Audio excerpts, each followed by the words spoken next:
You ready, Mark? Try me. We'll see. Yeah, okay. Why do firemen save people from the building before they put out the fire? Why do firemen save people from the building before they put out the fire? Bros before hoes, that's why. Dude, can you even say that these days? I don't know if I can. I may get cancelled, but hey, I've said it. Yeah. Got a little bit of gasoline. I'm gonna make it burn. I'm gonna make it burn. Let's go. You are now listening to the You Run podcast, the only horror movie review podcast completely run and controlled, not by me and Mark, your hosts, but by you, our listeners. Hey, Scoob! We're on the radio, bro! You wanna die tonight? Zoinks! You choose the movies. You score them. You review them. You do it all. Because after all, this is not our show. This is your show. I'm your number one fan, Mr. Man! It's not perfect. It has its problems. The You Run podcast. It was just weird. I don't know. I guess like a weird vibe. The You Run podcast. Bitch, you better not forget about me. Don't you ever forget about me. Hey, this is Naomi Grossman, best known as Pepper from American Horror Story. Hi, it's Imitation Dave. Buddy, you son of a bitch. Just make sure you fucking listen. This was fucking incredible. He's the one you need to blame. Got a little bit of gasoline. I'm gonna make it burn. I'm gonna make it burn. Let's go. I'm gonna make it burn. I'm gonna Hello, make it burn. welcome to the You Run podcast. My name is Scott, My name is Mark.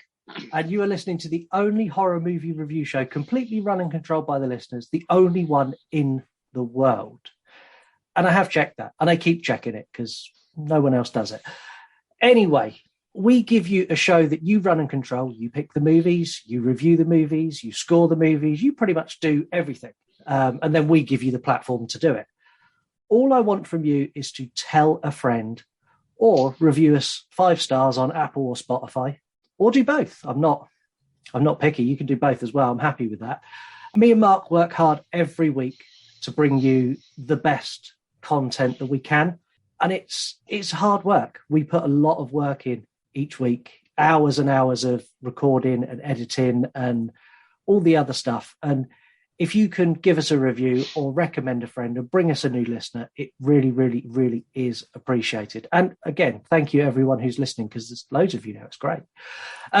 This week, we have got a fabulous recommended account from Mark. One we've actually spoken about prior as well, which is unheard of. So I actually know who this is and I already follow them, which is amazing.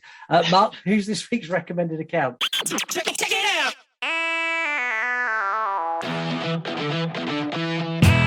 It's that time of the week.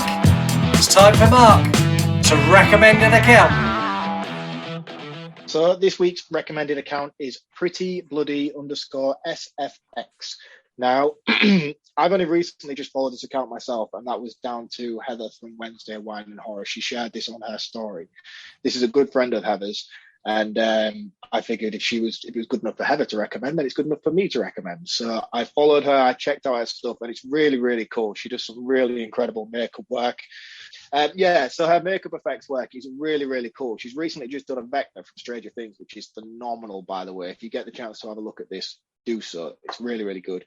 Heather had mentioned that she'd done the makeup work for a few low-budget horror movies recently, which I need to find out where I can access those, because I'd like to see them actually in play. So her name is Blair McCarthy. I think that's how you pronounce it. And it's prettyblood_SFX. If you are listening, please send me the link or let me know where I can watch the films you've been a part of. I'd love to check it out based on the stuff you've got on your Instagram account. Which also brings me to my next point as well. I do recommend an account each week. And each week I search Instagram and all the rest of it to try and find an account. And I'd like to give something back to people who actually listen. So if you listen and you are an account that you feel is worthy of everybody's attention, or you're not garnering the momentum you would like to from Instagram at the moment, drop me a message. Let me know. Just say, hey, TikTok or Instagram or anything, it's not really working out for me at the moment. I know you do recommend an account on the show. I think my account's great, and I think your listeners would benefit from checking it out. By all means, message me. So it makes my life a lot easier. It means I don't have to go searching for you all. So by all means, come at me, let me know, and I will share it up here for you all. Okay, give me a minute. I'm just sending a message. Can we use ourselves? I think that would be a little bit conflict of interest, I think. Yeah, okay. Yeah, I don't think that's cool. We'll see how dry the well runs. Yeah. If not, you'll just have to work hard and do what you've been doing. Stop trying to make your life easy. I will do anything to make my life easy. If I don't have to look for you, then it's going to save me a lot of time. So please, no. On a serious note, though, if you're not getting much attention as you would like on Instagram. Yeah, Mark keeps saying Instagram, but Mark is also on TikTok. He's also on Twitter. So anyone in those two places as well, message Mark or message me and I'll forward it on to Mark. So whichever. Yes. Last week, I've got a bit of confession. I lied last week. So at the end of our Crow episode, I said that today we'd be joined by Tasha, one half of Horror Bestie Breakdown. That's now not happening. So really sorry about that. Instead, we're going to be joined by Tasha and the other half of Horror Bestie Breakdown, Angel, who's also Voices from the Mausoleum. If you've already listened to their content that they put out, you already know that they are effectively the female equivalent of the You Run podcast. They are two friends who chat shit about horror, get wildly drunk, and just have great fun with it. And honestly, listening to them is like listening to us, but with much nicer voices. I think they're a lot nicer to each other than you are to me, if I'm being honest. I think that's, it's hit or miss, if I'm being honest. Anyway, it gives me and Mark great pleasure to welcome Angel and Tasha to the show. Hello. What's up, guys? How are you? That might be like the best compliment we've ever gotten, like being the female version of You Run. Yeah, I don't know what to do with myself right now. I did not that cool. I felt like you was overselling us, to be honest. To be fair, it was a bit of self-promotion more than anything else. What's been happening? Because a lot's changed since we had you on, Angel, because obviously now Tasha is heavily more involved than she was previously. So Tasha and I met when Tasha did her influential horror video with me, and I mean, I think pretty much from the first interaction we just hit it off really well. So we periodically did stuff together. We talked about horror. We talk all the time about all kinds of stuff. And I asked about doing when I started doing podcast episodes in January of this year. I had asked if she wanted to do a series because we've always done hashtag Horror Bestie as like our thing. And so we turned it into a podcast episode that was every other Saturday, and then we were still doing videos together. So back last month, I finally just officially asked her to be my official co-host for the channel. Then she fired me yesterday. So I did fire her briefly yesterday. How much alcohol was involved in the firing? A lot. That is the question. Way too much to admit to on camera. So, Tasha, you've been fired once. Mark, how many times have I fired you? We running double figures yet? I think we have. I think we're well. I don't think we're far off, are we? I think off air when we done H4, I fired you about 19 times just in that one episode alone. Yeah, don't worry about it, Tasha. I'm still here. It'll be fine. All right, I feel better. It is obviously Tasha. It's your first appearance on this show. You've been on True Crime. You've done the Chris Belmar episode. Angel, you've been here before. And you've already taken on Broken Spirit. So today you won't be taking on Broken Spirit. Tasha, I'm afraid you're all on your own today. Oh, man. I went to the gym yesterday, so I feel like I'll be all right. Like, I got this. Yeah, does that just mean you're going to beat him up if you don't like the quiz? Because I feel like that's not going to help. No, that's for the Chris Benoit episode. That's for this week we are going all international. Which meant I had to read a movie instead of watching it, which didn't sit well with me for a start, but we'll get into that. We're diving into a hidden gem of found footage as we join a fire chief with the most 70s porno tash I've ever seen in a movie, and his team as they take a reporter and a cameraman as a ride-along. What appears to be a standard call for a woman who's got locked in her apartment takes a drastic turn for the worst, and we take a deep dive into Wreck.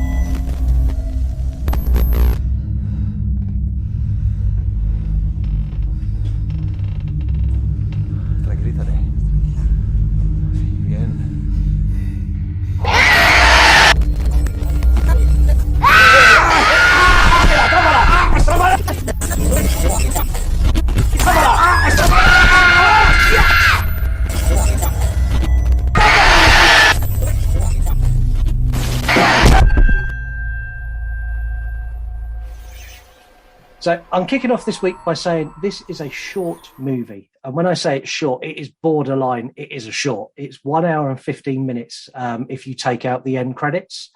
As such, the review part of this episode will be slightly shorter than normal. Don't worry, though. We've got lots of 3-word reviews, facts, and all the other stuff to bulk out the episode. So don't panic. Anyway. This is not going to be a shorter review. I love this film unconditionally. This is getting drawn out. I have a lot to say. Well, thank you very much for listening. There's Mark's review. We'll see you all next week. So we open up with a news reporter, Angela, and her cameraman, Pablo, recording a documentary-style video in a fire station in Barcelona. We meet the fire chief. Honestly, he looks like a porn star, or is that just me? No, that's valid. Yeah. It's the Chief Manu. Is that who we're referring to here? He is the guy with the tash, the guy who looks like Yeah. Ron Jeremy. So it's not the bald-headed guy, is it? No. No. I missed this bit. Yeah. We also You meet love this movie. Yeah. Yeah, I know, but I don't remember the porno attach guy. And you messaged me as well. He's like, oh, yeah, the porno attach. And I watched this again today, and I was like, who is he on about with the porno attach? And then I thought he was on about the creepy old guy. And I was like, can't be him. Surely No, not. He's it's not the fine. guy at the beginning of the movie, the one with the big mustache who looks like he should be. It looks like there should be some music Oh, yeah, behind him. the fire station. Sorry, man. When you were talking about it, I thought you meant like heavily involved in the plot. No. He's just the porno guy at the start. We also meet some other members of the fire crew as they talk through an average night shift. These opening 15 minutes I really liked. I like the way that it feels really authentic. If I was shown this not in the context of a movie, I could quite easily believe this was raw, unedited footage of an actual documentary. And I love that. For me, they could have extended this. This bit in the firehouse, they could have extended this scene. They talk about going and watching a movie. How they didn't take the opportunity to sit there and have a horror movie on in the firehouse is beyond me. They should have dragged this out for at least another 10 minutes, in my opinion. Where do you sit on that, Mark? I don't think so. I think this flows quite nicely. I like the way that they show the authenticity to her character, the way she stumbles a bit, and they do bloopers for her takes on the news intro. It feels very much like a late night TV show that nobody watches. You get that straight away from it, or at least I did anyway. The build up and the exposition show for the characters and stuff, and you get a sense of who everybody is and what the feeling is from everybody straight away. And I don't think it needs to be dragged out any further. I mean, as interesting as it was, with found footage films, I don't think they require a lot of build up, or they need to hold my attention quite quickly. And I feel like this did a good job of doing that and then moving on as soon as it needed to. Right. Okay. How do you feel about it, Tasha? Did you like the opening of this? So I have to preface everything by saying I tried watching it twice on Amazon and once on YouTube, and every single time it was dubbed. Oh, no. So it was kind of, I had to like power through it and try to take it seriously. Because of course the voices were just outlandish. Oh, really? Were they really? What were the accents on them? Where were the accents from? The dub version? It sounded like they tried to go like American. But you know, of course the emotion is just off the charts. It was horrible. Oh, that sounds bizarre. But that aside, like you said, I think they do a great job of making it feel like, you know, this reporter who's trying to make the best of having this show in the middle of the night that nobody watches, and, you know, trying to work her way up the chain. Like it felt like behind the scenes footage for something like that. Yeah, I thought it genuinely did. Angel, I'm not coming to you because I've got something. I want to ask you something in a minute. You're next. That's scary to hear on this show. Yeah, I know. I'm on the edge of my seat, literally. So after this, they break. No, I'm kidding. So after this immersive scene, they get their first call of the night, and it's a lady trapped in an apartment building. Again, I wish we'd had another call before this. So in the opening interview they do with one of the firefighters, he said that they get broken water mains and they get a lot of rescuing animals. And I really would have liked to have seen that, to build that bond between the reporter, the cameraman, and the fire crew, and make that a stronger, happier bond than they've just rocked up and then they get this call. I really wanted that extra bit. And don't get me wrong, the opening to this is exceptional, but I kind of feel they missed a trick. It's an hour and 15 minutes. It would not have hurt them to put another 10 minutes in this, make it an hour and a half.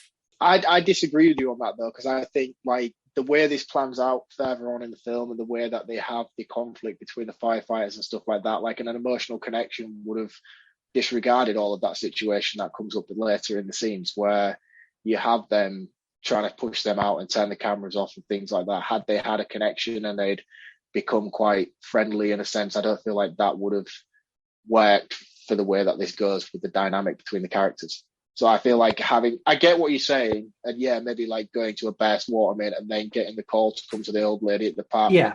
I know what you're saying, and I do agree to a certain degree, but I think that having that would have then undermined what we see from the interactions later on. Angel, would you be willing to go and do a ride along with a fire crew like this?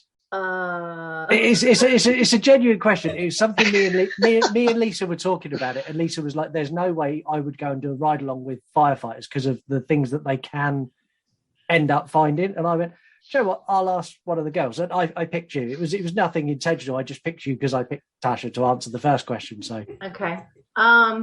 I mean, if we're coming from like a job standpoint and it's like I have to, or I don't get like my stuff aired, maybe, but like I don't. So, okay. I actually used to want to be a homicide investigator. I went through like this whole thing when I was a teenager where I followed a homicide investigator. I sat in on an autopsy of a girl that was the same age as me that died in a car accident. I did some volunteer work in a morgue and a blood bank. So like none of that, like the stuff that they find wouldn't so much worry me as like I just would be scared I would be bored. Wow. Not because of the stuff that they find. That's a huge information dump. I'm just going to take a second to process all of that.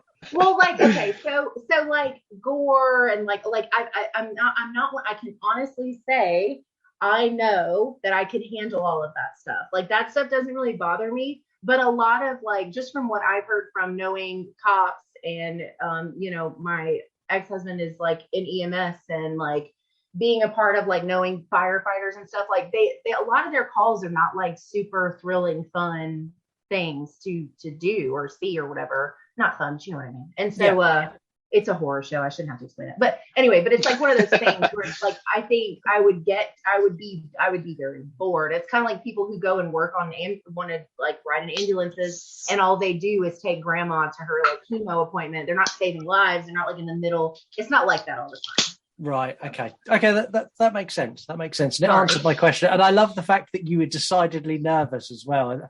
I've reached a point now where I quiz people and do nasty things so often that everyone's nervous when I speak. Everyone's uncomfortable. I'm currently starting my campaign to make everyone aware that you are a bad man, and I am doing well at the moment. But the thing is, this is not something I've hidden. I've done.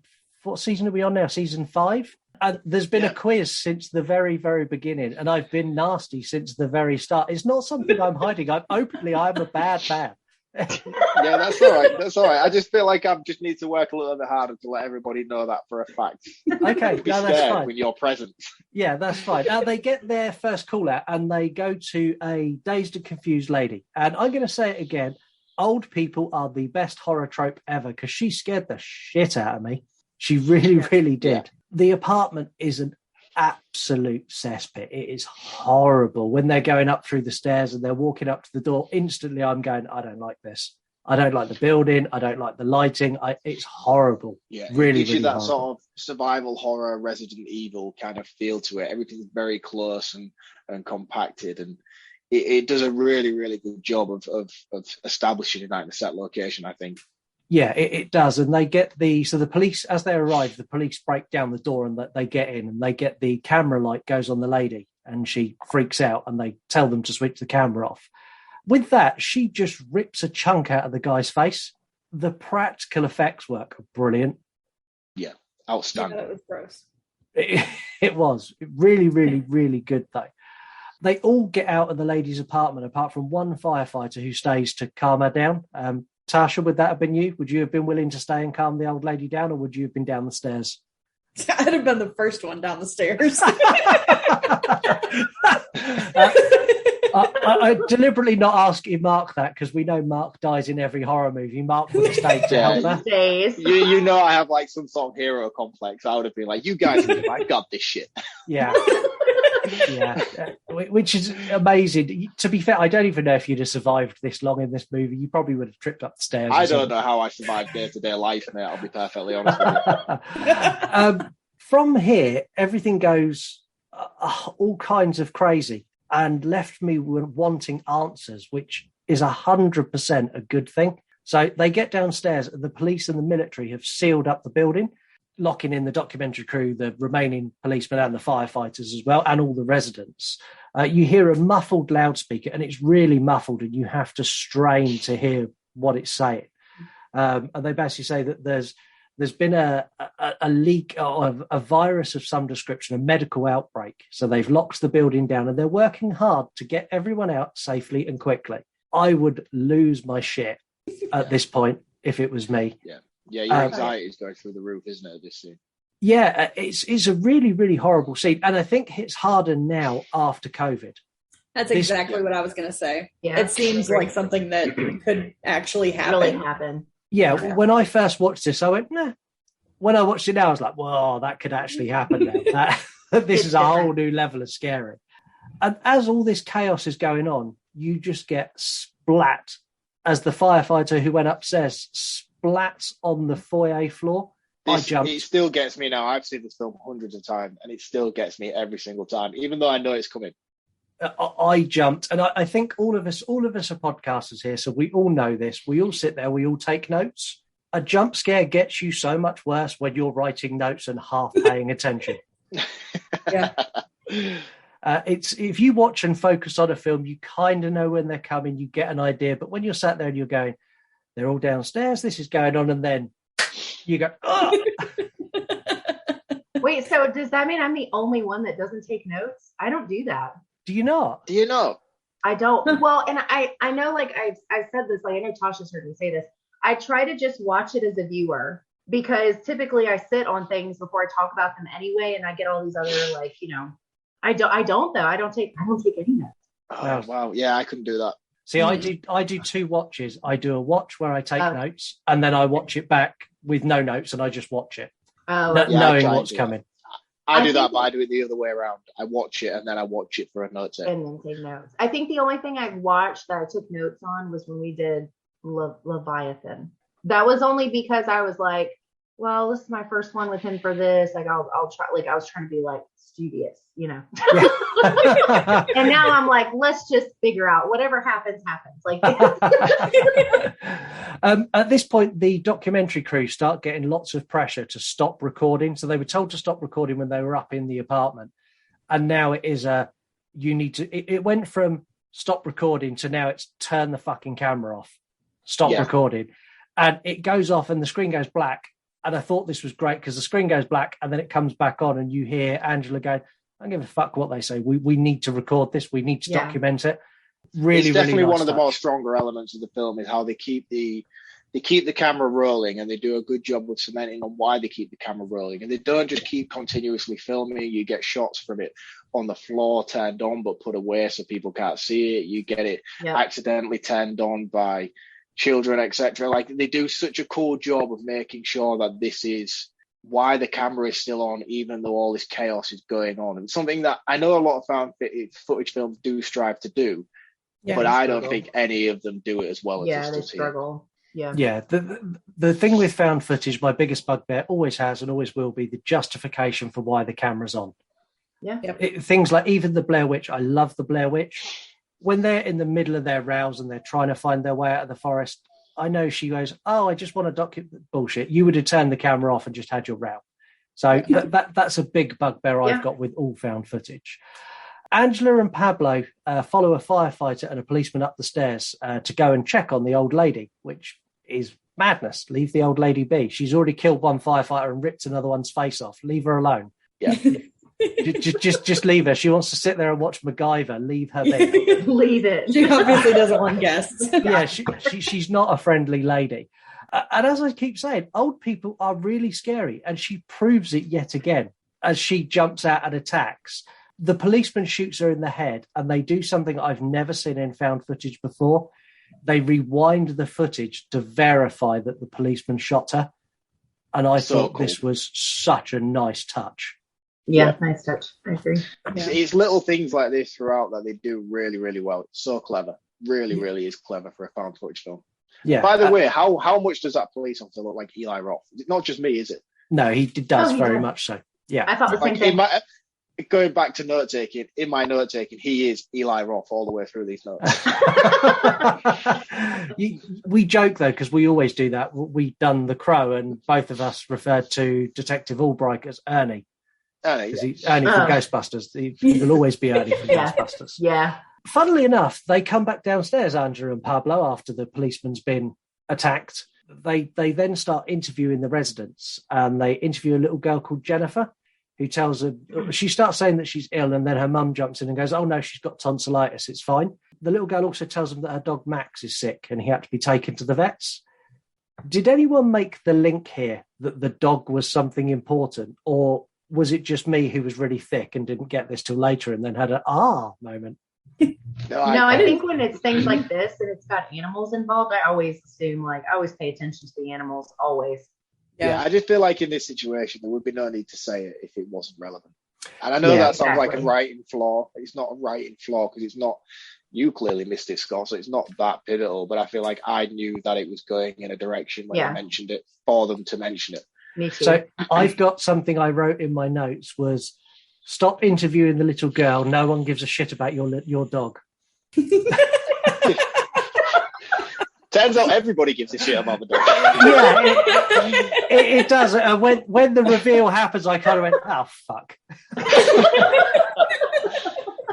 So after this, health inspectors in hazmat suits arrive and they enter the building and they attempt to try and treat the injured people. They explain that some kind of virus has caused basically the crazy lady, and it affects you differently depending on your blood type as how fast it will infect you. In zombie movies, the timeline of how people change is always really ropey. So if you watch things like The Walking Dead, someone will get bitten and they turn instantly.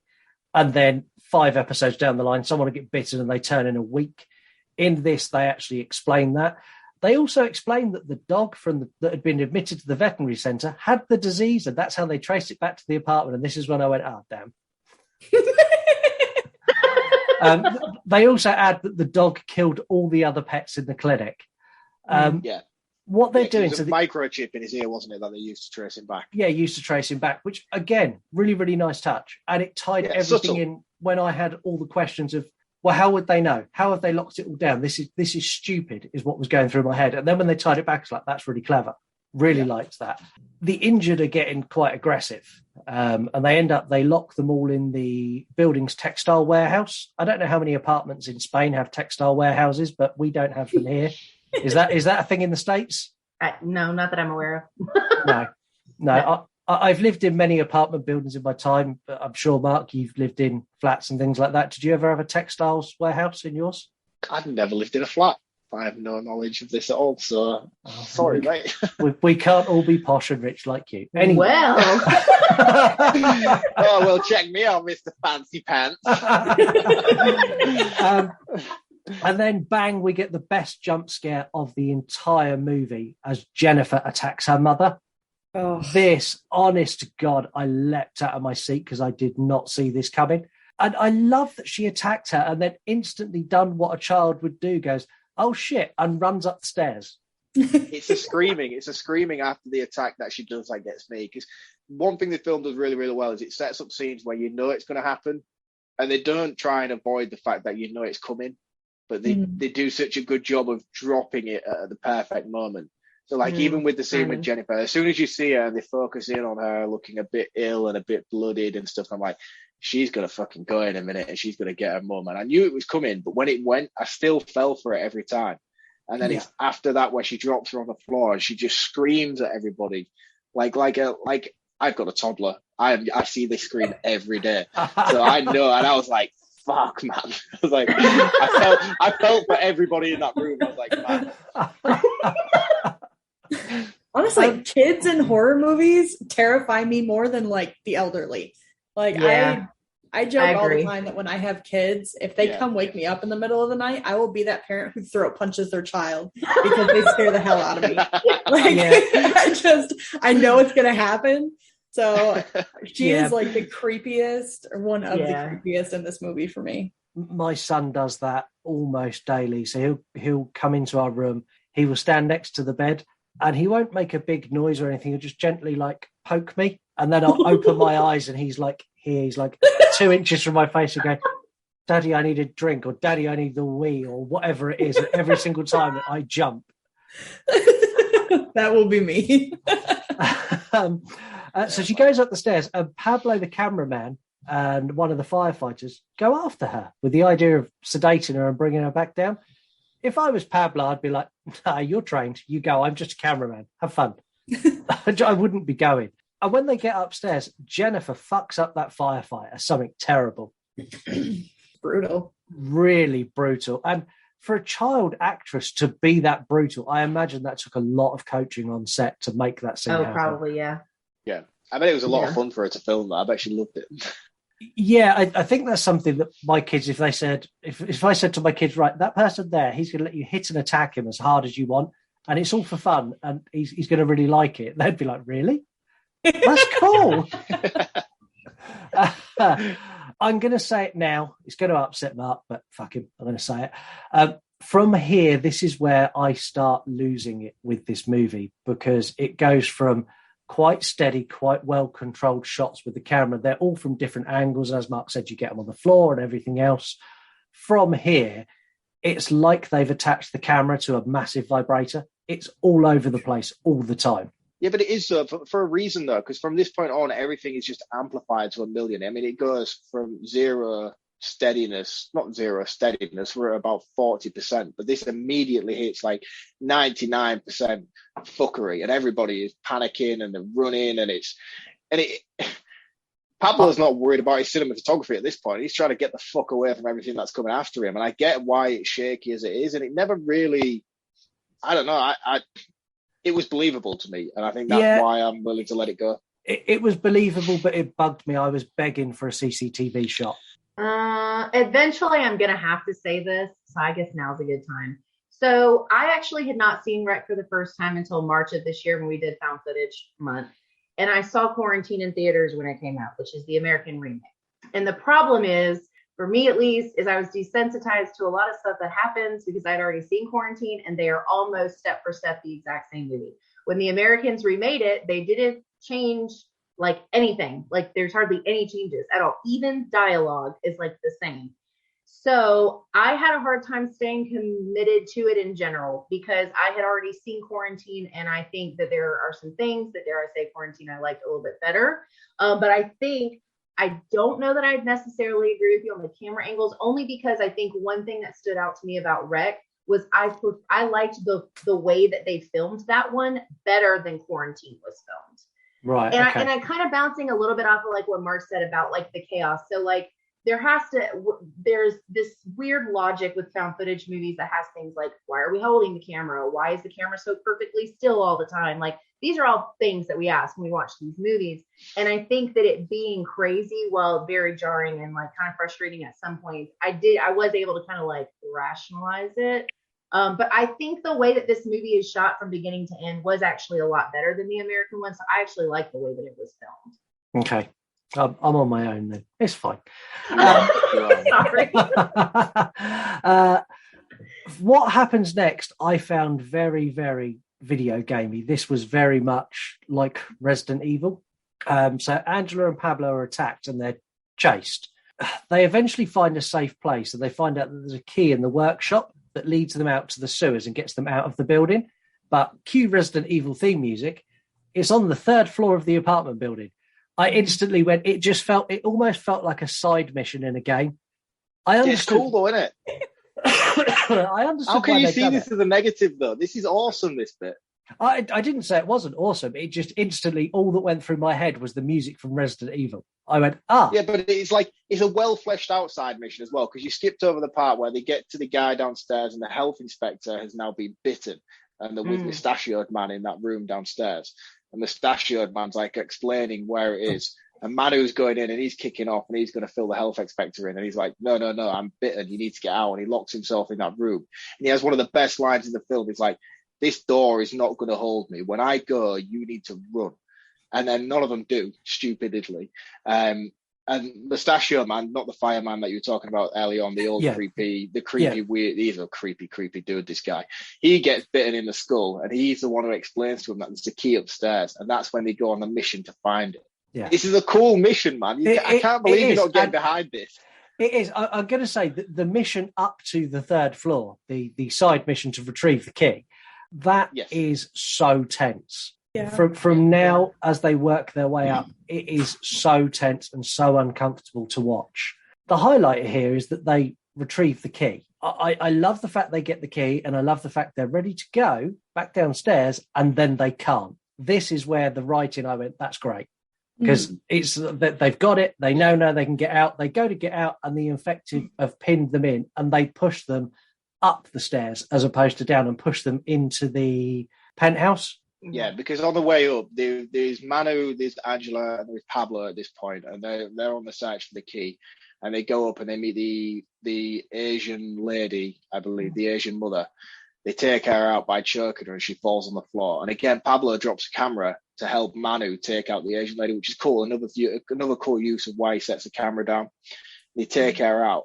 They think that she's down by choking her, and then they go up another flight of stairs before she comes back again. And Manu goes John Wick completely and sledgehammers her. and at this point, he just annihilates the shit out of her. And then at this point, and he turns around and he has blood all over his face. And they're about to go into the apartment for the key. And he's like, I'll wait out here. You go and find the key. And as soon as I saw all the blood on his face, I was like, that's it. He's done. I don't know how this spreads, whether it's bite or whether it's blood. I was like, but as soon as I saw all the blood, like on his mouth and stuff like that from when he attacked the woman, I was like, he is done for.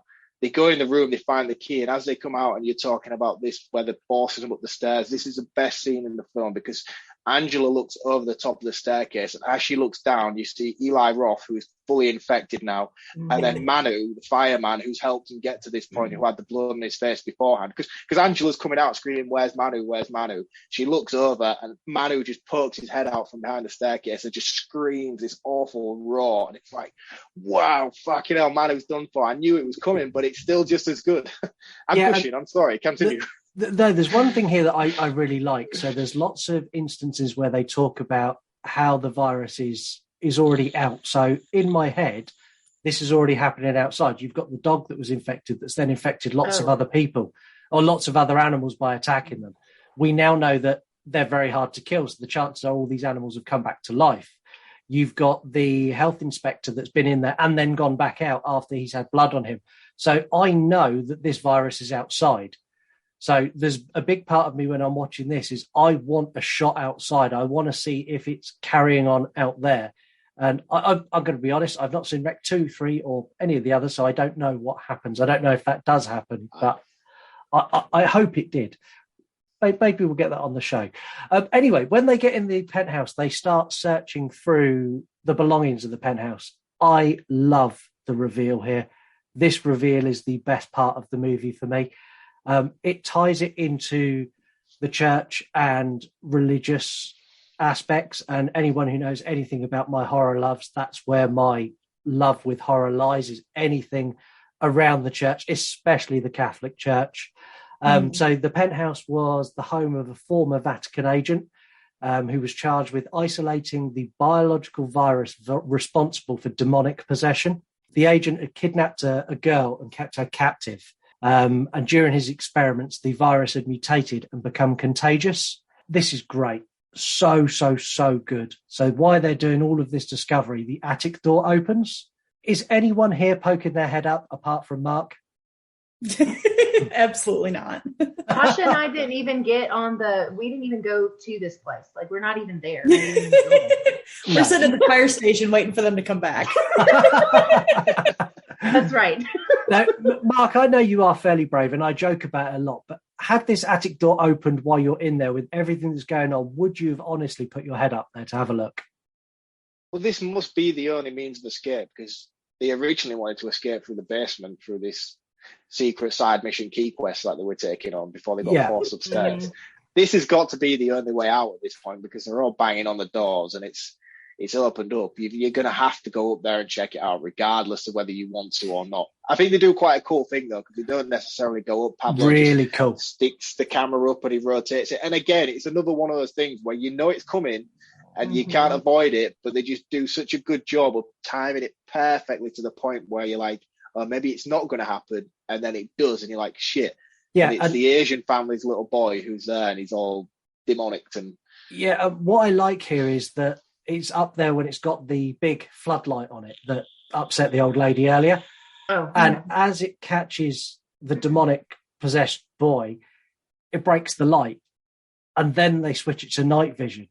And I like that because it gives you instant darkness and it's pitch black. And then when it comes back on, there's nothing there. And all you see is the door. And the door is where, on the tapes and stuff they found earlier, the Vatican agent has explained that he locked the demonically possessed girl in that room. He failed to get a vaccine, and that's why he put her in there, because he couldn't cure it. And he left the city, which, again, I thought was a really nice touch. And it plays into my... I like bashing on the Catholic Church. I was born and raised Catholic. I'm allowed. But I like bashing on them. This is kind of something that I like, the fact that they've shown this man who's meant to be holier than holy, and he's lost all faith and fucked off. And I love that aspect to this. Absolutely love it. Yeah, that was great. As I said at the beginning of this episode, this movie's really short, and we're actually in the closing scenes, which is amazing because we've not done much time at all. But we'll pack it out. Don't worry. The girl is so. Is it the girl that's some kind of monster up there now? Yeah, so we've got to assume at this point she was a young girl from all the photos and all the articles. She was a young Portuguese girl who had originally... What I took from it was that she was taken on by some sort of exorcist-style possession. Yeah. Which then the Vatican Church then took her in. I mean, there was loads of articles and stuff on the wall that Angela's reading, which explains that one night she just disappeared from this hospital. The hospital were denying that they released her, and the Vatican Church were under suspicion, and apparently the guy had then brought her to America, to Spain, to put her in this apartment. And he was the guy who was doing all the medical research and everything else to find out what was going on with her. Yeah. He'd had message from the Vatican Church to say that he should take her out, basically, and just finish it. Something that he was quite relieved about. He was like, yes, this should have happened a long time ago. We should not be doing this. What happened in between him supposedly taking her out and him disappearing is quite questionable. But he mentions that he had put a ritual on the door, which she should not be able to escape from. So whether Angela and Pablo then opened said door to release her is debatable. Now, at this point, when we first see her, we've got no night vision on. It's complete black, and she comes into the room, and we say she's naked and wielding a hammer. I just want to clarify at this point, this is no longer a little girl who is naked and wielding a hammer. This is a grown woman at this point. She's I would have said she was in her 20s, maybe early 30s at this point. It's hard to determine the amount of time that's passed in between, but we're not talking about a naked little girl. I just want to make that very clear right now. And I thought this was really good as well, because she's completely unaware that Pablo and Angela are there. She doesn't know. She's just effectively stumbling around in the dark with a hammer until Pablo does the stupidest thing ever and tries to run away and trips over the basic horror trope, don't run. So he literally turns, falls. He's then viciously attacked and drops the camera. And I like this. The camera's down and you can't really see a lot. Angela picks the camera up. Why did she pick the camera up? I'll never know. But then she instantly trips and falls.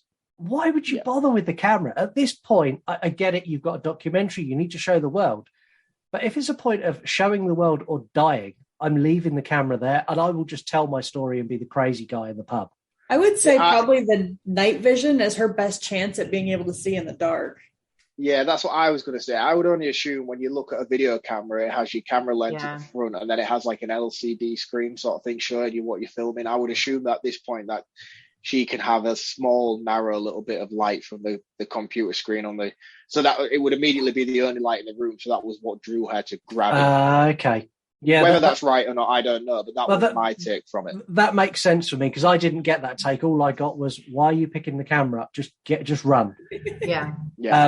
But she trips and she drops the camera, and this is one of my favorite shots, is where she's searching for the camera and she can't see it, but you as the viewer can see her searching for the camera. It's brilliant.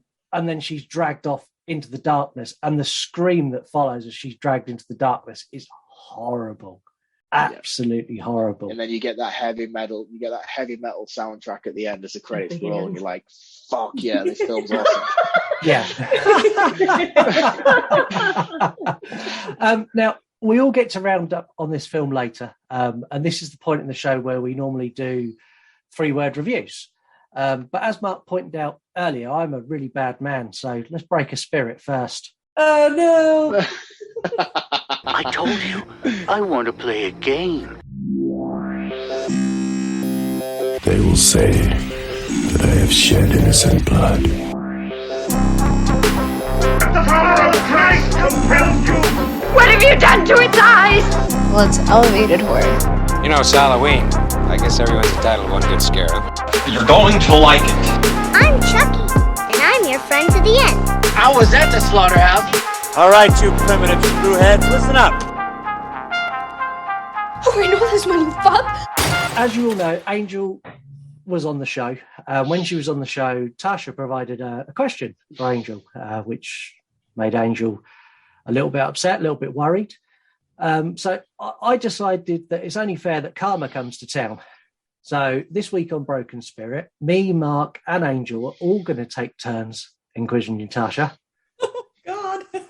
I would just like to point out, my question is the only one she got right. I was just going to say that. I was mad, and then I was like kind of grateful. So we're going to let Angel kick it off. And Angel, away you go. Take it away. Okay. What is the name of the cameraman in Wreck? Pablo. Correct. 10 points. Mark, you can take question number 2. Right, okay. Happy days. So, question number 2. What was the name of the character played by Robert Englund in Stranger Things Season 4? And I do require the first and last name in this, unfortunately. I haven't watched Season 4 yet. Oh, no. This is 3 all over again. So, this gives you the option then. You can either take a guess and leave with no points if you get it wrong, or you can take your 1 point and walk away. And did you walk away, Angel? You did, didn't you? So if you walk away, you'd be tied with Angel. Dignity intact. They say that, but when you get off camera, you're going to be so mad at yourself. Like, I'm still mad. Some references to it. Is that the Vecna character? I'm going to go as far to say that yes, it is, but I want his actual name, not Vecna. He wants his name, so yeah, I don't know. That's pretty good considering she hasn't seen it. Actually, I'm lying as well. Yeah, I apologize. It's not Vecna at all. No, I'm sorry. I just completely lost track of where I was with that. Yeah, I was so proud of myself. Yeah. So what are you going to do? Are you gonna walk away with your 10 points? Yeah, might as well. Okay. Well, well done. It. Oh, that's okay. You finished the same as your co-host, so that works out well. Tasha, 10 points. Joy, 3rd place. What would have really helped you? You did a lot better than I did, so thank you. Yeah, I mean, I think what would have really helped, though, is if Mark or Angel had jumped in on that one and offered to save you. What? Hello. Do you want to play a game? Here's Johnny. What's your favorite scary movie? We all go a little mad sometimes. Groovy. Be afraid. Be very afraid. It's all for you! They're coming to get you, Barbara. The census taker once tried to test me. Get out! Get out! Oh, shit. What? He's gone. For those of you who don't know, last season we had a quiz called Save Me. No, listen, dude. No. 15, we're not doing that anymore. 15 horror-related questions, which some of them are multiple choice. You get 3 lifelines, and this is for Angel and Mark to play. This edition of Save Me, I thought I'd bring back because we're getting close to the end of the season. I don't think we're going to squeeze another quiz in for Mark. So this is Mark's last one. You get the options of removing 2 wrong answers, skipping the question completely, or change the question for an easier one. There are 10 points per question, and you get as many as you can right, and go from there. There may have been a little bit of conspiracy here because... Tasha, would you like to hit them with question number 1? I see what's happening. Oh, we're playing together? What's going on here. You and confer. You and Angel can confer, yes, as me and Tasha quiz you. You know what, Angel? Don't even worry about it. We got this shit. This will be a walk in the park for me and you. We've got 3 things. No pressure. Thanks, Mark. Don't even worry about it. Give it your best shot, guys. All right. Question number 1. Who plays Jamie Lloyd in Halloween 4? A. Danielle Harris. B. Jamie Lee Curtis. C. Ellie Cornell. Or D. Kathleen Kinmont. Let's confer. We don't need to, but let's confer. What's your thoughts, Angel?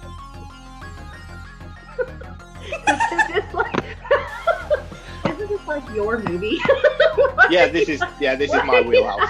No worries, just lurid as in general. I know. The question sounds untrustworthy. I'm going to be really honest with you. Yeah, he does that. Don't worry. Oh. Well, I know it's Danielle Harris who plays Jamie Lloyd. Yeah. Which film did you say, by the way? Halloween 4, the 4th installment. Oh yeah, I was just checking you weren't saying Halloween 6. It's a different actor in that one. No, Halloween 4. Right, yes. Yeah, so Harris. Danielle Harris. Okay. Tasha, they got that correct? They did. Yeah. Okay, question number 2. All your Save Me still intact. What year was A Nightmare on Elm Street released? 1981, 1982, 1983, or 1984? It's not on the movie poster, Mark. I checked before I don't know shit about dates. Right. Right, say those dates again for me then, please. 1981, 1982, 1983, or 1984. And what are our Save Me options? You've got remove 2 wrong answers, skip the question completely, or change it for an easier one. I am willing to use a Save Me on this because I'm with you, Angel. I don't know dates. I don't know dates. I'm inclined to say 82. I am. In fact, no. I think it might be later. I think it might be later because I think. Really? I think what were the dates? What were the dates you said on that, Scott? Sorry. 81 through 84. Yeah. 81, 82, 83, or 84. It's 84. I know for a fact it's 84, but I'm not willing to bet this quiz on it. So I'm happy to either take an easier question or skip. So we can skip the question completely, dumb it down and give an easier question, or we can remove 2 of the wrong answers. That's it. Yeah. But I've already told you what I think it is, so I'm definitely not giving you that option. So we either skip it or we take an easier question on this one. Which one is going to be more valuable to us later on? Probably skipping later on, right? Because they're going to be harder. Because they're going to be harder replacement questions later on. Probably replace. Take an easier question then, please, Scott. Okay. What movie stars Brad Pitt as a former United Nations employee fighting a zombie apocalypse? World War Z. Boom, nailed it. Okay. And what was the answer to the Freddy versus the Nightmare on Elm Street question? 1984. I knew it. I should have gone for it, man. I knew it, but I just weren't enough. I weren't sure enough. Tasha, over to you for question 3. All right. Including the remake and Freddy vs. Jason, how many studio-released movies has Jason Voorhees appeared in, excluding fan films? 10, 11, 12, or 13? I hate Friday the 13th. Yeah, I do too. So I don't.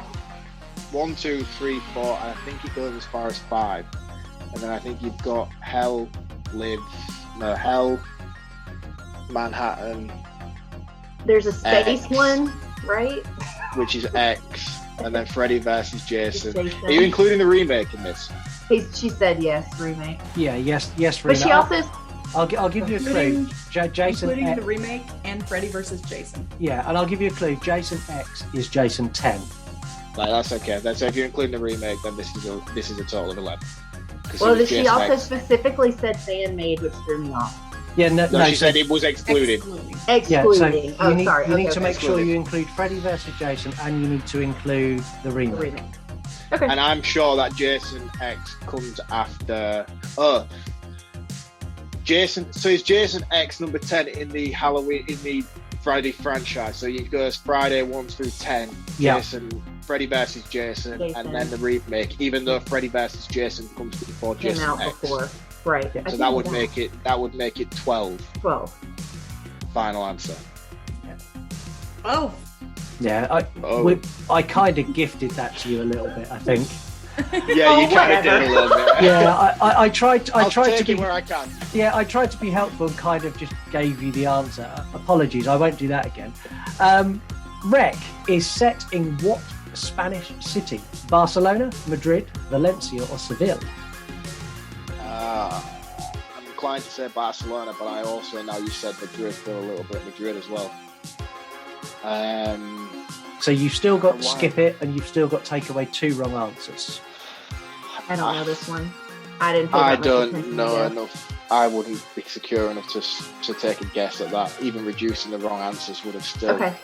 left me in a If it situation. makes you feel any better, I said it in the opening line of this episode. Of course you did. I feel like it's Madrid. Now you say that. Oh, then again, Barcelona. Why does Barcelona feel? I honestly don't know. Where are we at the moment? What question are we on? You're on question number 4. Oh shit, man! I thought we were a lot better than that. The anxiety makes you feel that way. Yeah. Yeah. I honestly, I don't know this one. No, we'll skip the question, please, Scott. Yeah, you happy with that as well, Angel? Yeah. Yeah. Okay, you're going to skip it. So you've skipped that. You're on to question number 5. The answer was Barcelona. Oh. Tasha, over to you for number 5. All right, sticking with found footage. What is the name of the actor who plays Joseph in Creep and Creep 2? There's Patrick Bryce, Mark Duplass, Patrick Bateman, and Mark Ruffalo. Can you tell me the name of the character again, not the actor? Joseph. Joseph, yeah, that is Mark Duplass. Yep, I knew that one. That is correct. Yep. Correct. So you're on 50 points. Question number 6. There is no multiple choice on this, so you save me, can't save you on this one. Shaun of the Dead is part of a Cornetto trilogy, but what are the other 2 movies in that trilogy? Hot Fuzz, World's End. Boom. See you later. Question 7. Correct. Okay. I knew that one too. Yay! Okay, Tasha, over to you. All right. Edgar Wright created Shaun of the Dead and most recently directed Last Night in Soho, but what remake has he just announced he will be directing? Carrie, Stand By Me, Sleepwalkers, or The Running Man? I have no idea. I haven't even seen anything about him doing any remake or anything. How have I not even heard about this? Well, I haven't heard about remakes of any of those. I was hoping I at least heard of one of them. And I was like, oh, maybe that's the answer. I think Carrie's been done recently, so I can't imagine it's. I don't think it's Carrie. Carrie was just. So you knowing Edgar Wright, I would say that he would be more inclined to do something like Stand By Me. Or. So you've still got your lifeline to take away 2 incorrect answers that you could use. Actually, let's talk. We'll use that. We'll take away 2 wrong answers before we compare and give you any where we're going with this. Okay, so taking 2 wrong answers away leaves you with A, Carrie, or D, The Running Man. Oh, now you're throwing me a curveball. I was going to say, I don't think. Actually, Edgar Wright doing The Running Man would be fucking awesome. I really don't think it's Carrie, but I guess, when it comes to remakes... I don't think it's Carrie. I think it's the Carrie. Stephen King properties these days, it's a little bit dry in the water, isn't it? I know he's had a bit of a resurgence recently with It and stuff like that. I don't think If you're going to do a Carrie remake, you're going to be... Yeah, I'm with you. I think Running Man. Do you want to gamble on it at this? We're not playing Broken Spirit, so we don't walk away with it anyway. I was going to say it doesn't matter, right? No. Okay, we'll say Running Man. Running Man. Yes.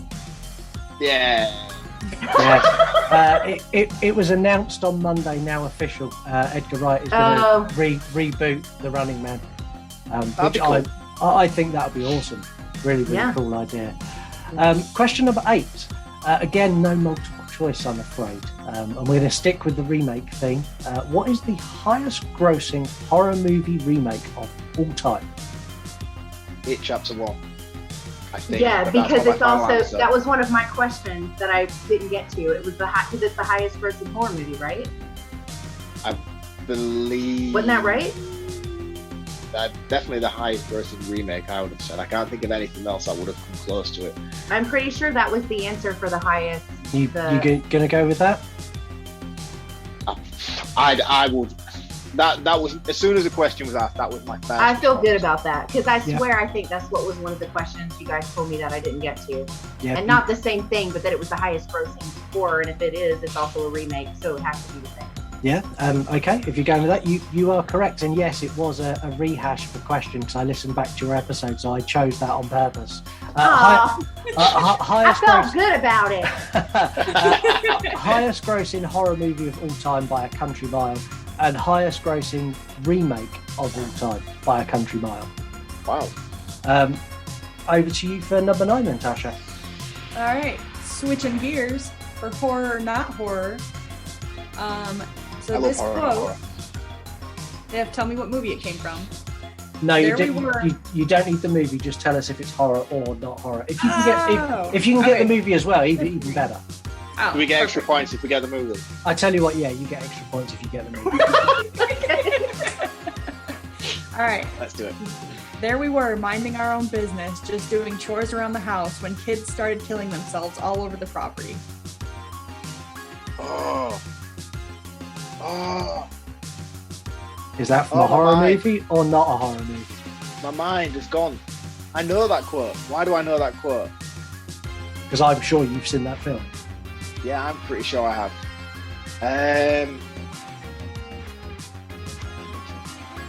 Everywhere, minding my own business, and kids started killing themselves all around the property. I can't imagine a non-horror film where kids would be killing themselves around the property. I'm certainly definitely not going to get the title. Yeah. I would. Are you thinking, are you going to go with horror or not horror? I'm inclined to go with horror at the moment, but I can't think for the life of me the name of the film. I know that quote. And for the fact that you said that, I would definitely have seen that film. Makes me think that it's definitely a horror. Yeah, I don't think I know that. There we were, minding our own business. All of a sudden, kids started killing themselves all over the property. I feel like it's like in an opening to something.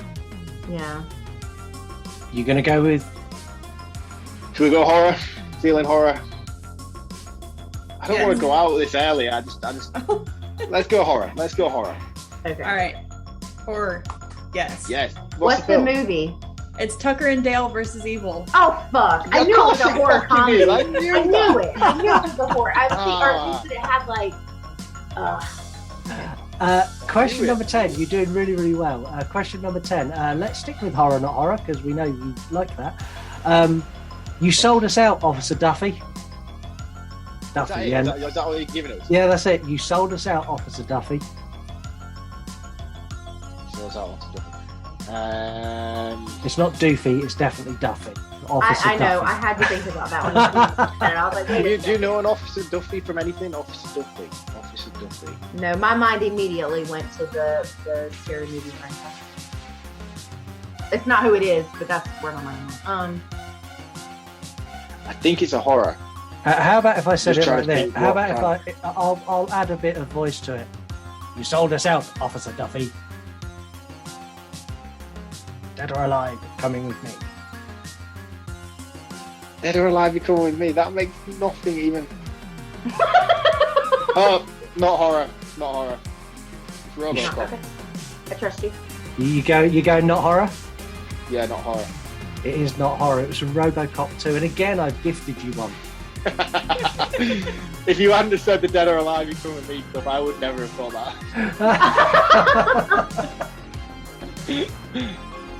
All right, you ready? I think Got so. What are we another up to one. now? It's question number 11. Mark, And you're doing it is really good. Another, yeah. No, It's we another got this. horror, This not is us. horror. All right. Okay. See, I'm in charge here. I drop this stick and they pick up your friend here with a sponge. Are you ready to die, friend? Okay, I think I know that one. I feel like this one's catered to you. Judging by your reaction, I feel like this is catered to you. I've heard that before, but I'm like you with the other one. I'm trying to think. I think it's only fair. I gifted Mark one. The line was said by Dennis Hopper as he got off a bus. That didn't help. That made it worse. I'm thinking Speed 2 all of a sudden. That's Speed 1. Dennis Hopper's Speed 1, isn't he? He was in Speed 1, yes. That's got a bus in it and goes really fast. Dennis Hopper, bus, Speed, sponge. I don't know what the sponge has relevance to. I think it's Speed. I think it's Speed. So that would be not horror. That would be not hot, but That's correct. I think it. Yay! You're doing really well. You've been gifted a couple, so you're on the final. You're on the final. What have you got? 12, 13, 14, 15. You've got 4 questions left. I'm not going to gift you any more. Right, okay. Question number 12. What year was the female-led Ghostbusters movie released? 2012, 2013, 2016, or 2017? 13 or 16 is where I'm at. Have you got any life? You haven't got any left, have you? Now you've used them all. What did you think it was? I would have said 13 or 16. I was thinking it would have been the 2 later ones. One of the 2 later ones, I mean. So my initial would have been 16 of the 2 later ones. I think I thought 16 too. Yeah. I was initially going to go 16. I'll let you Yeah. make the call on this. I'm just trying to think of what else might have come out around that same time that I remember. So it was like the Bridesmaid cast who was like the main role. So Bridesmaid has got to be before this. So when was Bridesmaid out? Does anybody know the date for that? I don't watch those movies. I have no idea. That one's actually really funny. I like Bridesmaids. That's cool. But more on that another time. We haven't got time for that right now. Okay, we could do. I'm going to say 16. I'll let you make a call. I know it's one of the 2. I think it's either 16 or 17. So we'll go 16.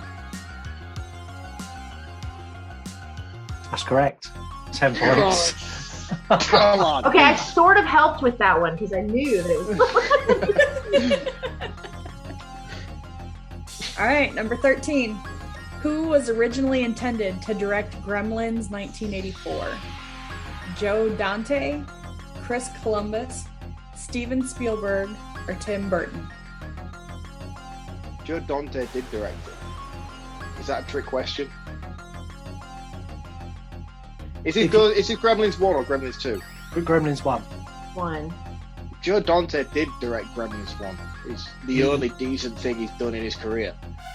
He did. Was he initially intended to? What were the other ones? No, I don't think he was. Spielberg? I think Tim Burton was. Was Tim Burton one of the multiple choice questions? The other ones were Chris Columbus, Steven Spielberg, and Tim Burton. I think it's Tim Burton. I think it's Tim Burton too. I think it's Tim Burton. Because Gremlins came out 84. I think it was supposed to be Tim Burton's first real big film, and I think that sounds familiar to me. I agree.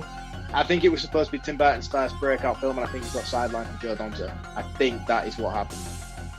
Okay. Yeah, I'll bet on it. But Tim Burton. Yes.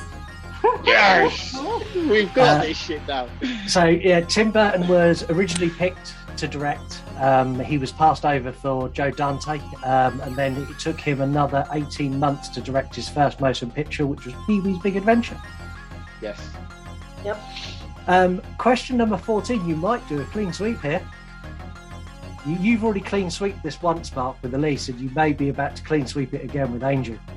You could be a 2-time champion. Riding on your curtails. No, this is a team effort. We're doing this together. Who built the jigsaw doll for Saw 2004? James Wan, Tom Savini, John Nelson, or Roger Guyette? I have no idea. He saw the first one, 2004. Yes. Yeah. So who made Billy the puppet? Who made Billy? Yeah. So it's a James Wan directed film. Or was it? Was it a Lin-Manuel film? Was it Lin-Manuel who directed that? Yes.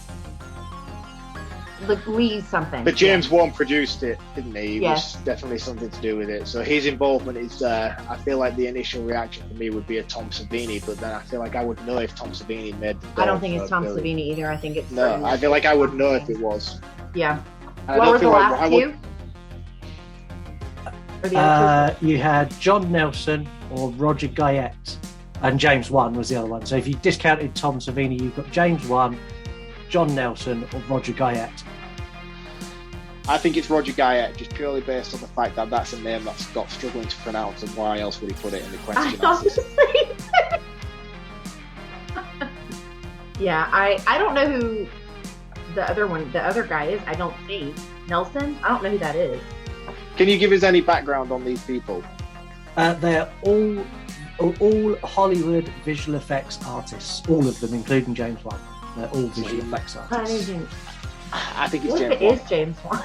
I think it is James Wan. Okay. I do think it is James Wan. I think it. Why would Saw first came out? Why would somebody like Savini and all the rest of them want to get involved That's in the fair. production when That's he fair. could have tried to do it himself? He's like, oh, I'll make this. They bought it from like a cheap yard sale, put the swirly paint face on the cheeks, and Yeah. shipped it out, and it's done. I like that. That's my most logical answer to this question. Well, and If you'd have said, if already you'd have said in involved, like, if you'd have said in like Saw 5 or 6 or something like that, then I would have maybe been once inclined it had pick time to somebody build else. up momentum. Yeah. Yeah, and Okay. but I feel like in a low budget production like this, James Wan's producing, he was mates with Lin-Manuel, he was directing it. I feel like they would have tried to keep it as in-house as they possibly could. Makes sense. I'm inclined to say James Wan. Yeah. Yeah? Final answer. It was James Wan. Yes! But James Wan didn't go to a yard sale. He hand carved Billy the puppet. He did hand. Painted him. I knew it was hand And But I didn't- made him. So who is this Nelson person? I've never even heard that name. John Nelson and Roger Guyette are both visual effects makeup artists. Roger Oh, Guyette okay. focuses in technological visual effects and digital effects. Oh, okay. John Nelson is effectively the king of splatter. If you want Oh. to send a blood spray up a wall, he's the guy you go to and makes it Gotcha. look real. Okay. So James Wan with that puppet, not only did he hand build it, they were so worried they would lose it when they flew out. They bought it a plane ticket for $900 and it sat in first class with them. Wow. That's crazy. If you look on YouTube and various other sites, you can see photos that James Wan took of Billy the puppet sat on the first class flight with his own glass of champagne. Oh, that's funny. That's cool. So you're at the final question, so I'm relying on you, Tasha, to make sure this quiz doesn't get beaten again. All right, man. Final question. No multiple choice. What is missing from Rec that appears in almost every other movie? That's a bit of a vague question. Horror movies or just Movie in general. music? The opening credit sequence is my initial first take on this. There is no opening credit sequence. It literally. Oh no! camera on, Is there? going There's through. not a like a. You have the initial. You have the initial start. You have the initial start where you have the studio productions at the beginning, which you get with most films anyway. But like, there's no opening credit sequence, no title sequence at the beginning. It literally just rolls straight in, camera on, and we're on. I haven't seen that done very I feel often. like that's pretty common in found footage, though. Is it? Think about like, I mean, well, I guess in Blair Witch you get like the things you do to families or whatever, but like Monster Project doesn't have open sequence like that. I say music, but I think found footage in general doesn't have music in there, so that's not really there, I guess. But there is literally no music. Like there, apart from, and then again in the credit sequence at the end, I gushed about that. Does that include it? You know, you've got. No, because that's not like what I mean. I wouldn't include it. You got me thinking about this opening credit thing now. My first gut instinct was music, but I think that's missing a lot of out for this movie. I don't think it's Just in case anyone's wondering, when I've got guests and they're wondering what they should answer, I just sit here and drink beer quietly. It's lovely. So this is the sole purpose for having a quiz, is so I can drink one. I think we're on the right track though. I think it's got to be like one of those two things. I feel like it's either. Yeah, I'm just trying to think if there's anything else that. Because they've got the closing credit sequence. I don't remember an opening credit sequence. There's certainly no music from start to finish. Yeah, until the credits. Barring the closing credit sequence at the end, whether that would be considered. Like even when we watched Monster Party the other week, I'm trying to think whether there was music throughout that Project. Monster Project, sorry, I keep calling it Monster Party. When that opens, does that literally just open straight up into... Yeah, it's Jamal opening his phone and filming that one bit in the beginning. Right, so... And our title card for that movie is him putting the tape on the Scotch tape on the tape. Like yeah, there's no that's like 10 minutes in though, isn't it? That's like... So yeah. let me read the question again. What is missing from Wreck that appears in almost every other horror movie? They said almost, so it could... I think it's the title card sequence. Okay. I think, yeah, that made sense to me too, I guess. That was my first initial guess. Even if it's saying almost, and I know this is mainly customary to found footage films, there might be like 5-10 other kind of out of films however that do many, it, yeah. But you're talking in ratio to everything else. I'm torn between music and I'm torn between opening credit sequence. But I would be more inclined. My first instant reaction was opening credit sequence. That was the first thing that came to my mind when we got read that question. Okay. Where are you lying on terms of, because this is make or break. This is the final question. This is my dignity on the line. This is my dignity. This means a lot to me. So I'm putting all this on you at the moment. I'm putting all this on you now. I just know I'm coming for you if we get this wrong. Do you know, I wonder how bad Angel feels now that she tried to get you with a quiz. Yeah, I wonder if she's feeling bad that she tried that. Okay, but this wasn't my idea. The quiz, the messing with Mark was Tasha's idea. And I think it says a lot about both of you. You both keep insinuating that I was the one that came up with it. Don't let that baby face fool you. She's just evil, okay? I feel like there's just potential for me to take more advantage of this in the future. Like if everybody's just going to assume it was Angel, there's so much more I can do. And I think this just plays again to what I said earlier, that we are mirror shows, because Angel and Mark are very, very similar, and me and Tasha are very, very similar. So, yeah, it just kind of fits. So, what are you going with? Wrong.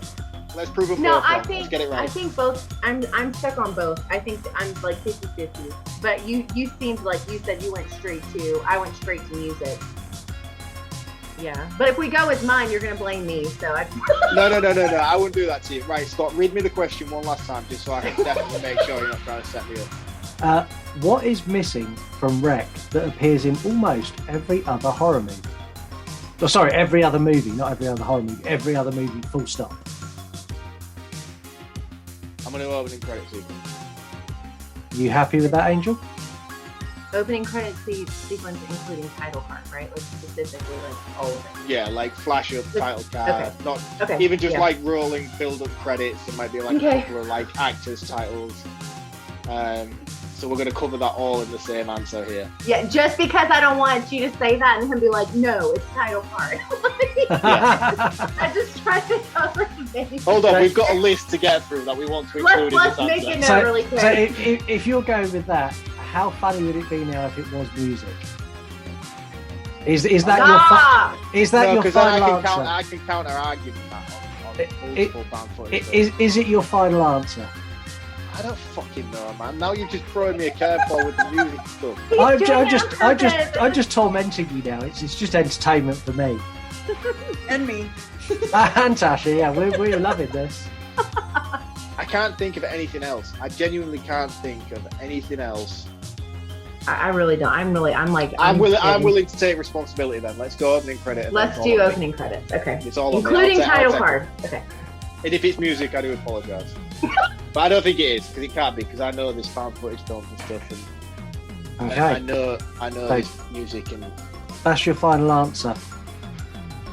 Tasha, how'd they do? I wish I had a stack of papers and I could just like throw and walk away because they got it right. Boom! Boom! Stick that 00 up your ass. I'm out. Bang.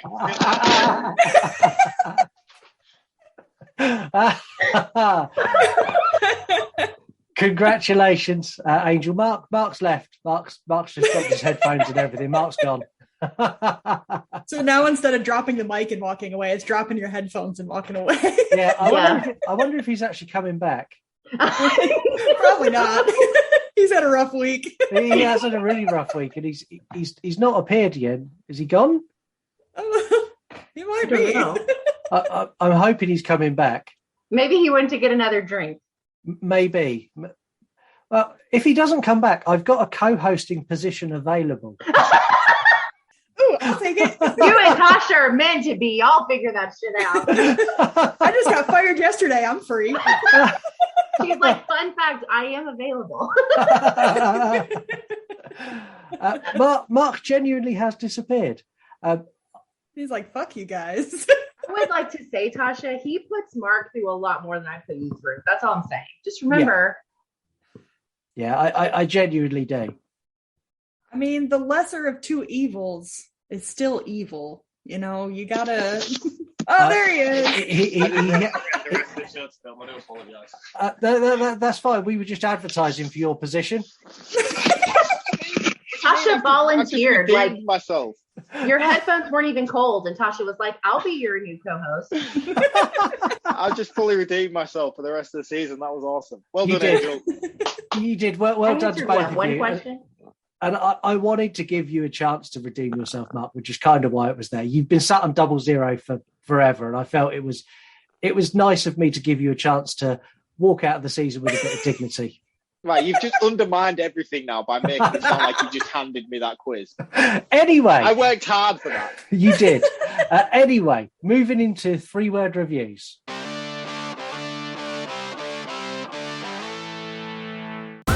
We wanted them. You delivered them. It's this week's 3-word reviews from the listeners. So 3-word reviews this week. We've got Psychotic Horror. What the fuck? And they're a horror movie account. We've got Insult. Do you know, Insults Word Fighting give 3-word reviews often, and I really still now cannot pronounce their account. Insults Word Fighting, best zombie movie. And they do Monkey Island Post daily. Go and follow them. It'll make sense when you get there. We've got Let's Talk Horror Channel, which is BP, a guy called BP, great guy, a horror podcaster, and he's gone ridiculously entertaining creepiness. And we've got Cray Cray KJ, Scaringly, Terrifyingly Creepy, and they're a horror account. We also received a 3-word review from Mark, who forgot that he was co-hosting this week and he got to say what he wanted on the air. So, Mark, would you like to give us your 3-word review? I can't remember my 3-word review. Just I in didn't case think I would actually get nominated to be part of the show. I'm here anyway. I was just taking part for the fun. Okay. Well, Mark went with Spanish Horror Delight. It sounds like a pudding. That's exactly what I said. That sounds like a dessert. That sounds Exactly awesome. what I said. Thank you to everyone who gives 3-word reviews.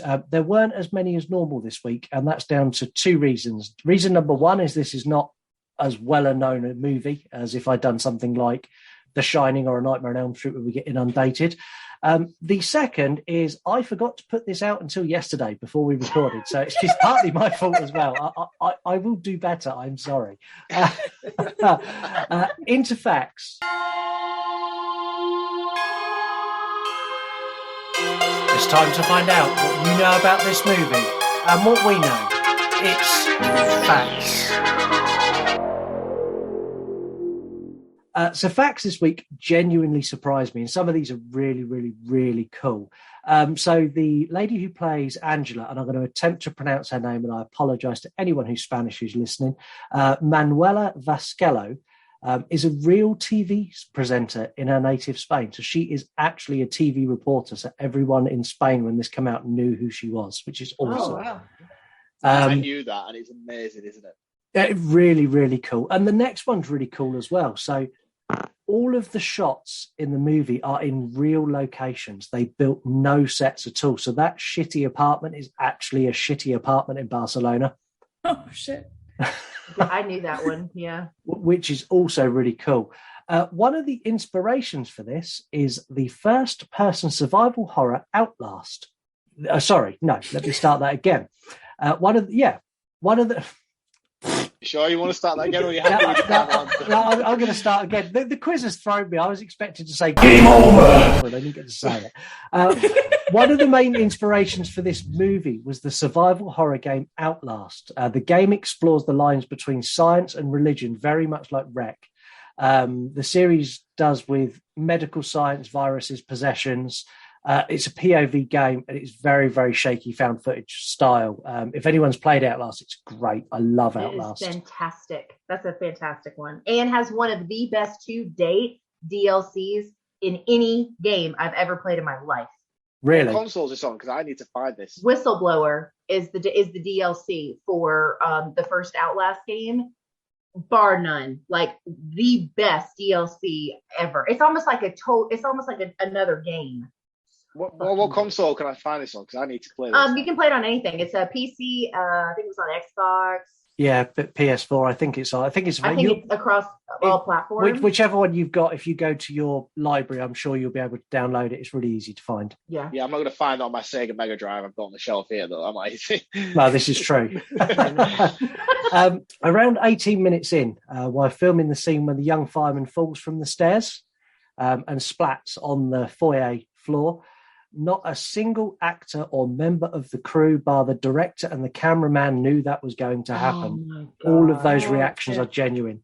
Oh my God. And you would think that was real as well. That is so cruel.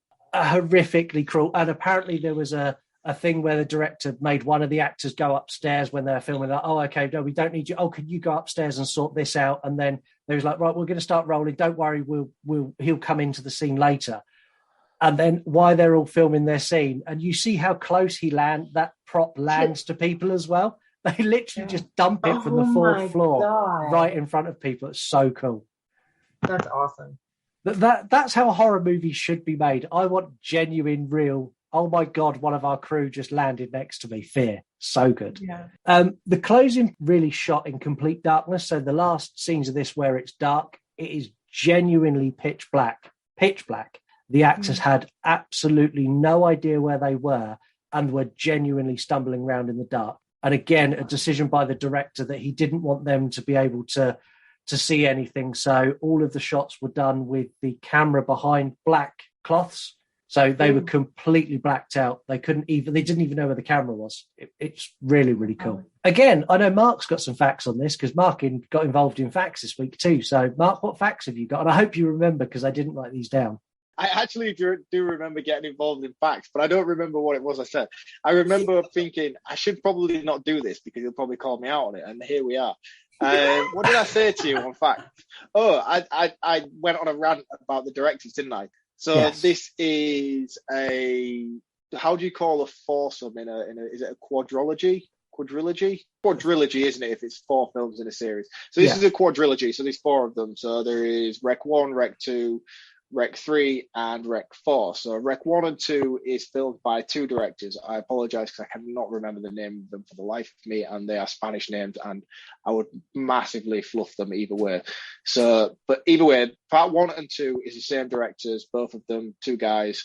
Rec 3 and Rec 4, they both decided to separate themselves, and they were going to film each installment themselves and then come back together. So they were both filmed at the same time. So Rec 3 and 4 was filmed at the same time, but they both just went off on their own path. Rec 3 became a prequel, and Rec 4 continued on after Rec 2. I have seen all 4. They are great. This is a great franchise. It really, really is. But yeah, that was my fact, is that the directors 1 and 2 together, and then they went off and filmed the 2 final installments separately and brought them together as a quadrilogy. Yeah, and I'm going to take a bet that Mark does not get involved in 3-word reviews or facts next week. That is me. I am now officially retired from commenting on any Instagram posts in the near future. So the listeners have scored this. They've scored it an 8 out of 10. For me, this is a movie of two halves. It really is. The first half, right up until we get the splat on the floor, I think is probably one of the best openings to any found footage film ever.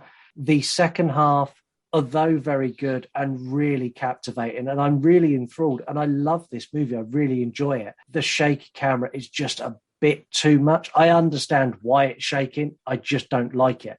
I like found footage. I just don't like it. The thing I love in this that it does that I've not seen done in another movie is explain the zombies as a demonic entity. That is outstanding writing, bringing a genre that I love in possession movies and bringing that together with another genre I love, which is zombie movies, and meshing them together and being able to do that without even like making it a thing. It just meshed so well. I would never think that those two genres could come together as neatly as they did. I would recommend everyone go and watch this. There are some others that I think are better, one being Quarantine, one being VHS 2 and the other being Train to Busan. But this is a top-notch found footage horror movie and very, very unique. I'm going to score this at 8 out of 10. Mark, we're going to let you gush away. Well, for me, this tops 3 of my top 10 lists. This tops my found footage list, number 1 found footage film. This tops my number 1 zombie film. This tops my number 1 foreign film. And if I'm being perfectly honest, if I had seen 10 religious possession aspect films, this would probably top the list of that. So this tops all 4 of my top 10s within a matter of moments. I love this film unconditionally. It was the first introduction to foreign film that I'd seen. I hadn't seen anything. I was quite naive to the genre and obviously taking in people's and other cultures' films up until this point. This was the first one that I've seen that used foreign language, and quite naively so on my own part. It opened a whole new world of cinema to me, and for that, I will always be grateful to it for that reason alone. In terms of found footage, I feel like this is the most authentic for the reason of keeping the camera rolling, and not only that, but it uses fantastic sound design and cinematography throughout, which explains why the camera is still rolling. We have moments where the camera is knocked and we get this weird sort of when it goes silent and floods back in and out and in and out. And I think it's handled so well throughout. The practical effects work fantastic. Though subtle, we don't get a lot of it, but when we do get it, it is top notch. The acting, outstanding. Everything felt authentic. At not one moment did I feel like these were actors or cast. Everything about this production felt real, which is something that is really hard to come by in a found footage film. I felt very drawn in from start to finish, and it takes you in one direction, feeling like this is your standard zombie trope, only to flip it on its head in the final moments and take it on a completely different path. And for those of you who haven't seen this and or maybe you have seen this one, you haven't seen the sequel, the only way I could compare the sequel is Alien and Aliens. Part 2 picks up immediately after the end of this one, and it takes it on a fucking war zone, man. It is so cool. We pick up immediately after Angela's taken away, and it goes to places and expands on the mythology better than any other franchise I know does. Rec 1 and Rec 2 will forever be probably the greatest, if not most loved and adored films in my collection. You could watch these from start to finish as a continuation piece and feel like one solid film. It's really, really good. And what the two directors do with these first 2 films is nothing but perfection for me. I love it, and it's a solid 10 out of 10. Good score. Can't argue with anything you've said, to be fair. Just remember I was nice to the Monster Project. Stop saying that. Like, you didn't love that fucking movie. I loved it enough that it deserved. That's bullshit if you didn't say that to me. Just in case anyone's wondering what Mark and Angel keep referring to, Mark appeared on Horror Bestie Breakdown, and they've done the Monster Project, and that's now available on Spotify and Apple and everywhere else, so go and listen to that as well. Yes, and that is Angel's favourite found footage film. Yeah, and also probably the best thing that's ever happened to Mark, and you have to listen to that episode just to see Mark absolutely freak out. Okay, so I've already said that I saw Quarantine first, right? And so that's kind of where it's hard for me to get as much out of Rec as I think a lot of people did, having seen that one first. But I will say, when I came into this thinking I was going to rate it a lot lower than I'm actually going to, because Mark has said all these things that I didn't think about. but Scott, you kept mentioning that it was like a video game, right? Yeah. And the more that I thought about that, and then you said when you did the facts, you talked about Outlast. I was like a little smitten with the concept because I love horror video games. Like Outlast is phenomenal. I also thought more Resident Evil, so that's kind of interesting. But anyway, so I thought I thought I knew what I was gonna rate it. Now I feel like I'm gonna change it. So Quarantine for me is a 9 out of 10. So I would say this one I would give the same rating. I would say 9 out of 10. Only and when I came in, I was thinking, don't be mad, Mark. Just don't say it. Just don't say it. We're happy with a 9. This is how I felt when Tasha gave Train to Busan like a lower rating. I was like so mad about it. That's a 10 out of 10 as well. How can you give that anything less? Yes, Tasha, indeed. No, I was thinking like a 6 or 7. But then God. I thought that I changed it. You said that's all that matters. Yeah, but then you've said it, and now you've said it. I'm not going to lie. I had scored this a 7, and in this review, changed my mind and upped it to an 8. So see, it's good, Mark. You're winning people over to your cause. It's a good thing. Yeah, Tasha, you can have the final word on this. What's your thoughts on Wreck and your score for it? So it's kind of a battle for me because I'm trying to rate it as the movie itself without this god-awful dubbing in the back of my mind. Because like the entire second half of the movie is a woman who is trying to sound scared, like screaming Pablo over and over and over again.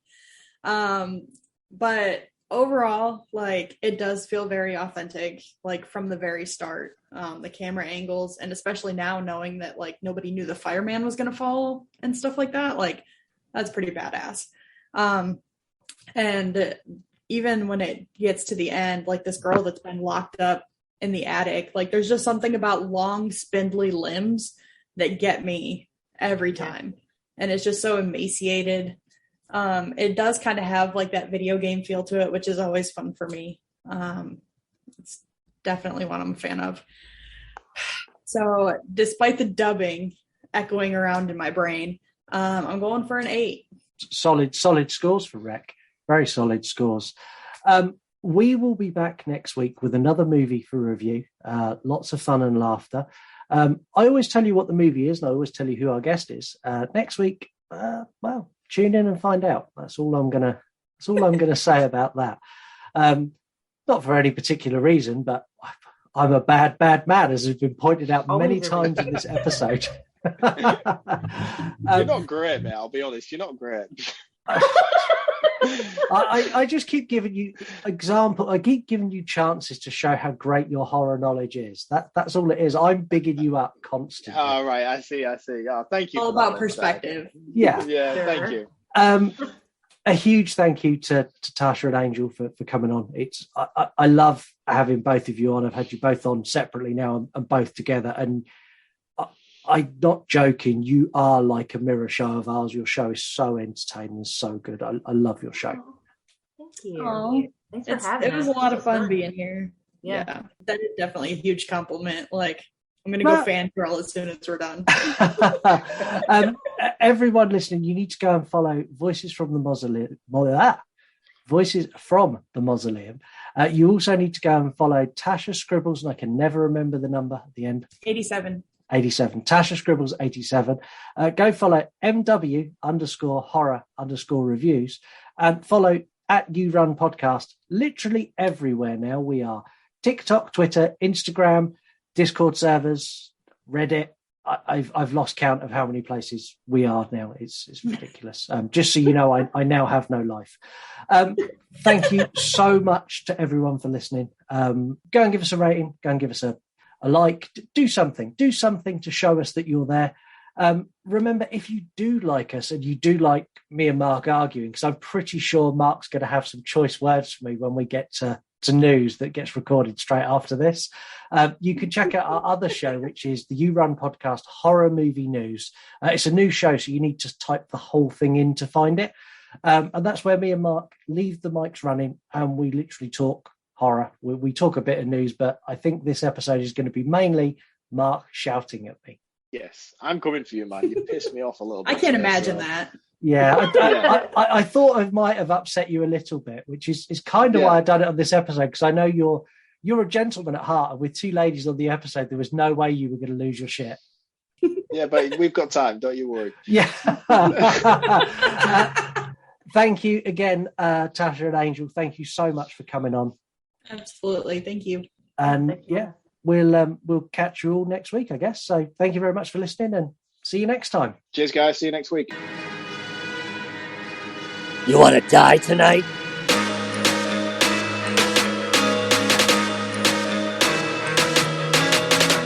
Thank you for listening to this week's episode of the You Run podcast. Don't forget, to get involved in the show, all you need to do is head to our website, yourunpodcast.com. This is not our show. This is your show.